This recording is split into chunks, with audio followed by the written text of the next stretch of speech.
Hey everybody, Ken here. It's time for another lantern video. Today we're going to have some fun with lanterns. That's right, as you see before me, I have a variety of lanterns in front of me. And as I sit here in my basement, hiding out from the fierce winds and the snow squalls that we had earlier today. Today's Saturday, my video will be up on Sunday, so I'm doing a little cheat here a day early. But yeah, we had some fierce wind out there. Snow squalls and really kind of nasty. Kind of brings up the thought in mind to, always kind of wondered. Mostly people call these things hurricane lanterns. How well do they really hold up in the wind? And in the past, I've noticed that most of these cheap Chinese, like knockoff lanterns, or as my son actually coined the phrase, as we call them, blowout lanterns, because we know that they typically don't hold up all that well. In fact, you'll see what I mean by that. But that given said, I have a variety of other ones here, and also over here, what I happen to have is a little gadget called an anemometer, and that measures wind speeds. And so I thought, let's have some fun. Let's play around with this stuff. And in order to generate the wind, I'm going to use my trusty air duster blower. Now, I've already done a little playing around with this off camera, and as you see, it has a snout on it. Now, this snout reduces the diameter of the inside cone, and you do get two different air speeds.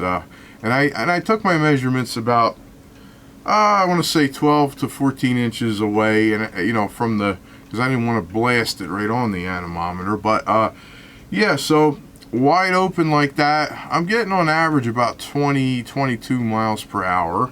And then by putting this guy on, I can get up to 30 miles an hour wind out of this thing. And it's very loud when I turn it on, so I'm going to try not to talk in between as I'm doing this. But yeah, I mean, it was really interesting. I came up with some cool results. I never really thought I was going to see what I was going to see. But for starters, what I have here is a Swallow brand, just your cheap Chinese, basically like your lantern that you'd buy at Wally World these days, although it doesn't have the safety cap, so forth. Now they had to go full-blown, lockable safety caps and whatnot. But yeah, I mean, I actually forgot I had this thing. It was in the back of my garage. I actually had like several of these things and recently sold them this summer because figured I got these good ones now. But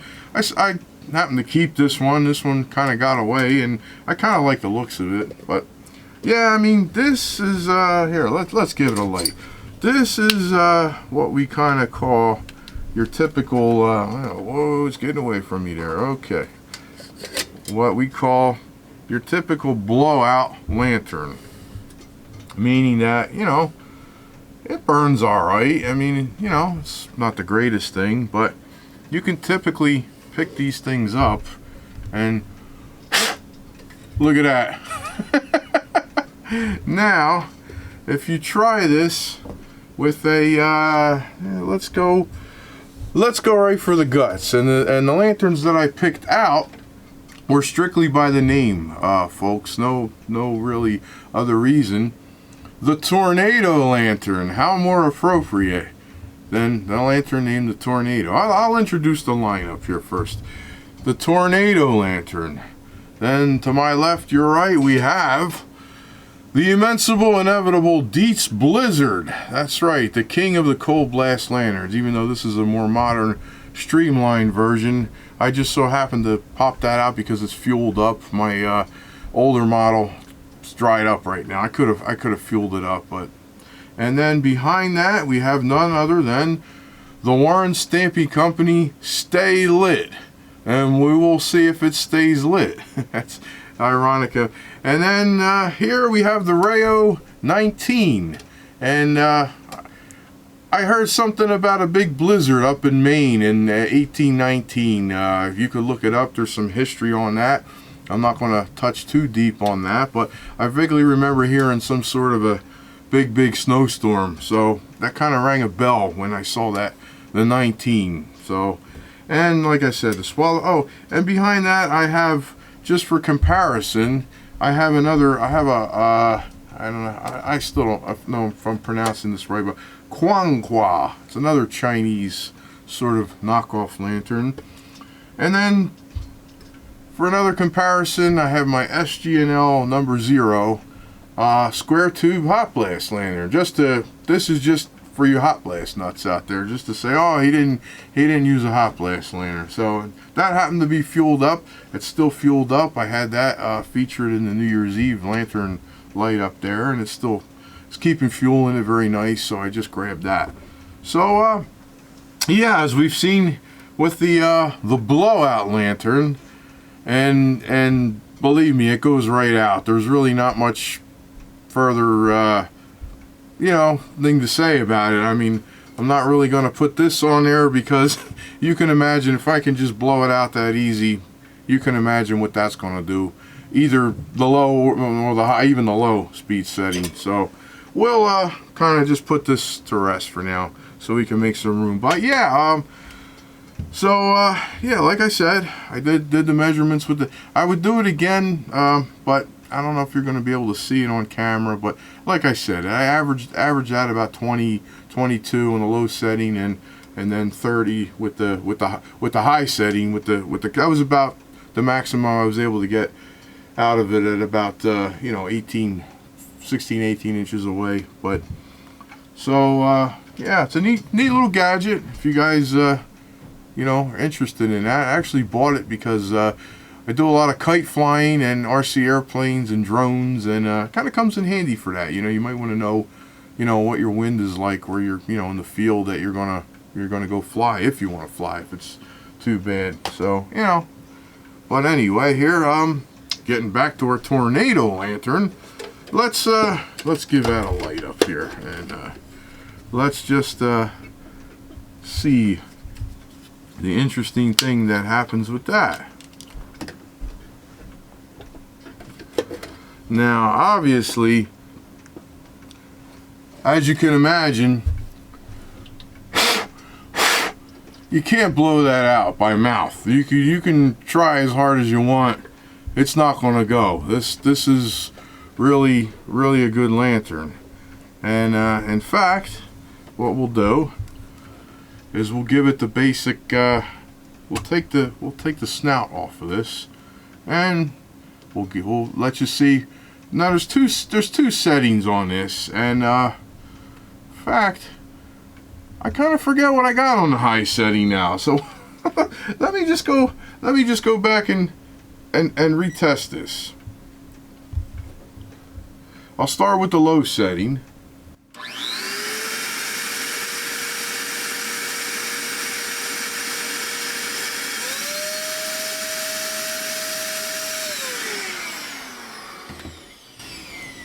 Okay, so now I remember, so that was the high setting. The low setting was about 14, and the high setting was about 20.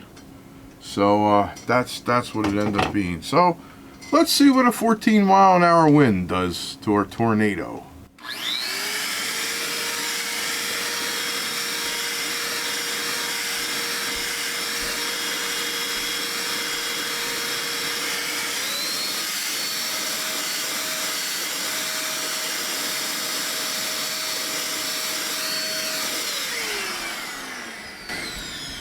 Not much at all. Hang in there like a champ. Now if we increase it, put the snout on this thing, this will get up to about 30 miles an hour on high as I check that. Let's give that a test.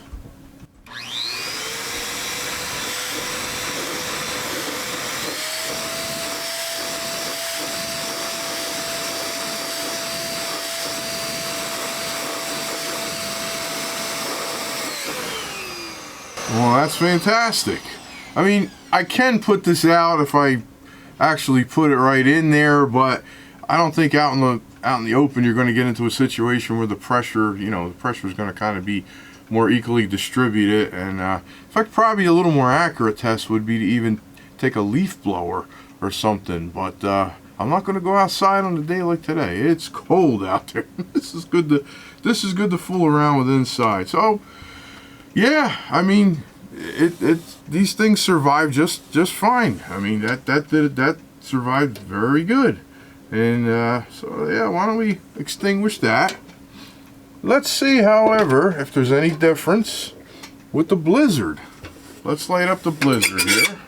Oh, I probably got to get a little lubrication on that. It's a little squeaky there. But I might need a new lighter as well. But let's get this adjusted in. And oh, look at that. We're right on schedule again, folks. There goes my clock. Okay, let's take off the snout, and we'll give it the low and high setting.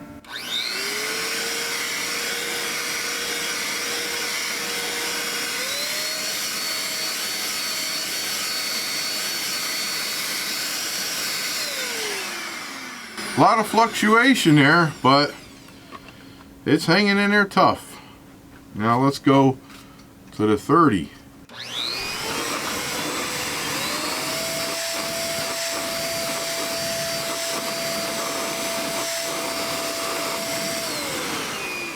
Wow. Okay. And it hung in there about just as good as the tornado did. How that's something, isn't it? All right. Let's put that out. Just turn it down and let it extinguish itself. And here we'll go to the 19, the Blizzard of 1819, the old Rayo 19 here, without the coach mount on it.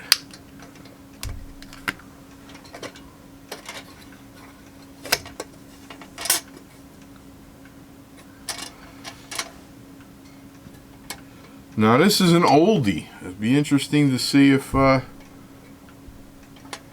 and we're getting a little bit of moisture there. It might be more clear on the back side. I'll turn it to the camera off the back side. I think the back side's a little more clear. Why don't we just go for it? Straight up.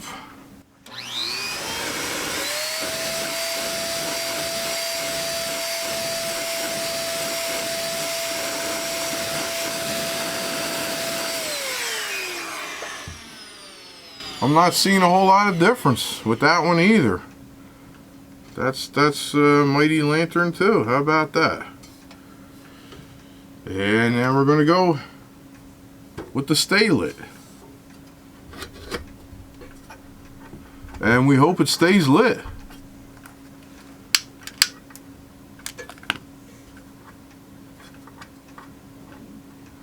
And it didn't stay lit, but that was my fault. That's what happens when you turn the wick down all the way there.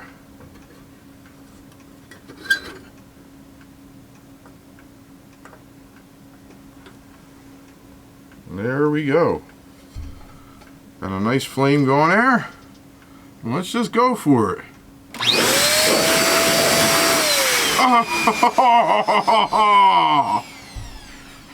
That went out.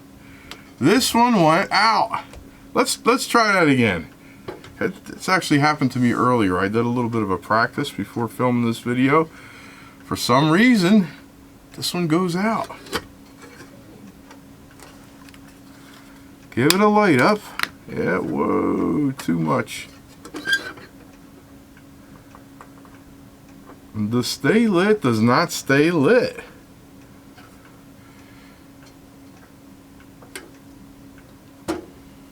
That's what the surprise was. That's what really surprised me too.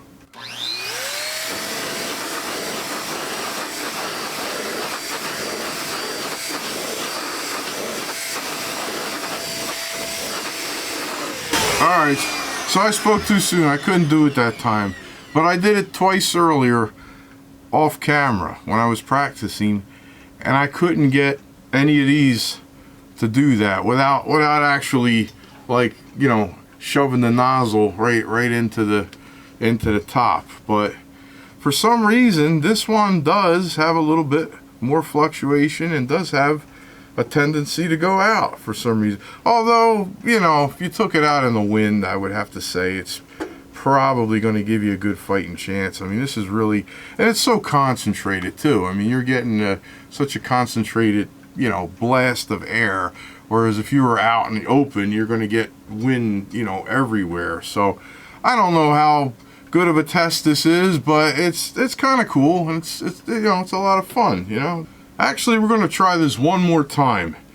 Maybe I was on an angle or something. I'm not really paying a whole lot of attention to the actual angles that I'm shooting at here.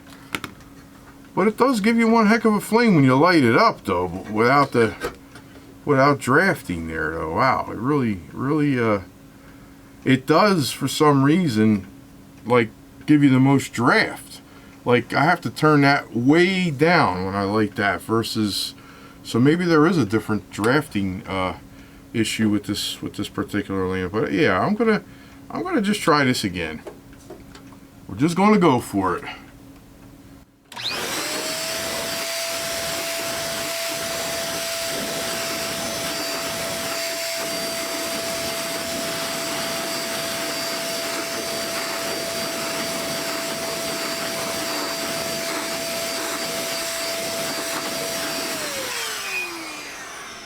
Okay, well, I can't get it to do it again. So, although, like I said, I did, before I filmed the video, I did it twice and it happened, and the other ones, I couldn't put them out. So, I can't quite explain that, but I would still, if I needed it in a storm, I would still feel very comfortable taking my stay lit with me. Now for the other surprise, the Quang. This is just your, I would say, cheap Chinese lantern. But I bought this one because it looks like an ancient artifact. I saw and I loved it. I had to have it. I just loved the finish. I loved the writing on it. So, I mean, I know a lot of people would say, I wouldn't be bothered with that lantern, but I just had to have it. I just was crazy about the looks of this.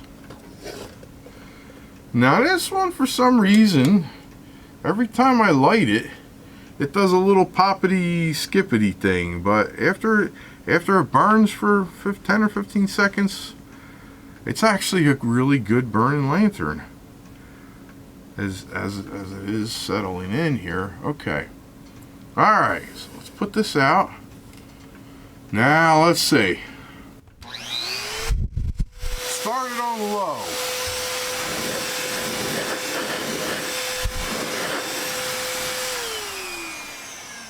And it goes out on low. But it kind of hangs in there for pretty good compared to this one. This one will go out in just a little puff of it. In fact, why don't we do that? We'll demonstrate. It does not hang in there as well as that one does. In fact, I'll take the cone off.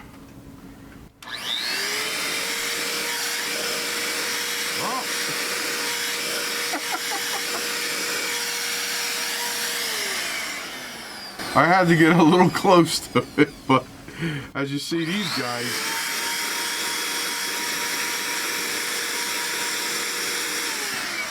no effect at all with the cone off. It just gets a little flicker.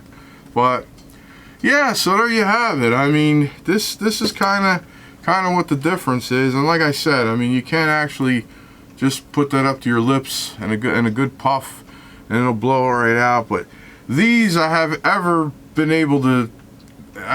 yet been able to do that. So, and yeah, if you have to go out in the wind and you need something that to stay lit, yep, take your stay lit, your tornado, your blizzard, or the blizzard of 19.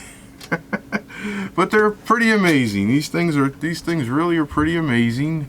And I'm forgetting something. Yeah, I said I was gonna do the square tube too. Okay, so let's get on with the SG&L here.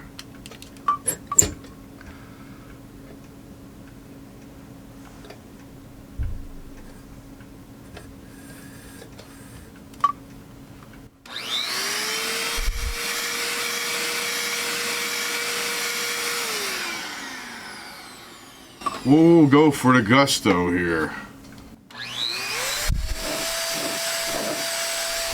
Oh, now that one out too. How about that? And I attribute that maybe because it's got a really big opening on the top, but it hangs in there. It'll hang in there at the lower velocities actually pretty well. You know, I mean, I don't know. Maybe I was off angle. Give it a little better. Maybe give it a little better chance here.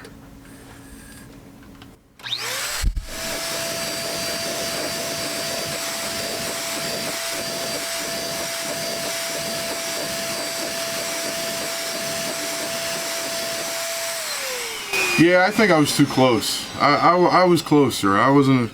But now, obviously, if you go like that, that's what had happened. But yeah, I was gonna say, because I actually did this and it hung in there, and I was surprised it just went out like that. It was holding up just as well as. Or what I should have done is I should have taken a tape measure, or an actual lengths, but this is not a scientific test. This is just to show you that if you take one of these things and out in any kind of reasonable wind, it won't go out. But these, not so much. I mean, these are kind of just for show, or to use kind of maybe in like a sheltered area, like a patio or like a screen room or something like that. But yeah, so I just thought I'd do that little test. Thought it was kind of neat, and yep, something to do on a cold, windy day. So I want to thank everybody for watching. Everybody stay safe, take care. I'm hoping the warm weather is coming. I got a couple really cool projects I want to start, and I was going to reveal one, but I don't want to tease you guys because it might be another month or so before I really get into it. But I got something pretty cool coming up in the garage. In fact, I got to get a globe for it. I'll tell you the story. I won't tell you what it is, but I bought it, and it was supposed to have a good globe. Thankfully, it's not a marked globe. It was just a regular globe, but they shipped it in a box that was, it was a lantern this big, and they shipped it in a box that was this big. And of course the glass broke on me, but I did work it out with the seller, and they gave me a pretty good refund, enough to buy another globe. I just gotta find one. It's nothing special yet, but need the globe, and it's rusty. It's got a lot of rust on it, like I said, but I've never seen one before, and I think it's gonna come out pretty cool, and I'm really excited to show it off. But that's all I'm gonna say for now. Everybody stay safe, take care, and we'll see you real soon. Bye bye.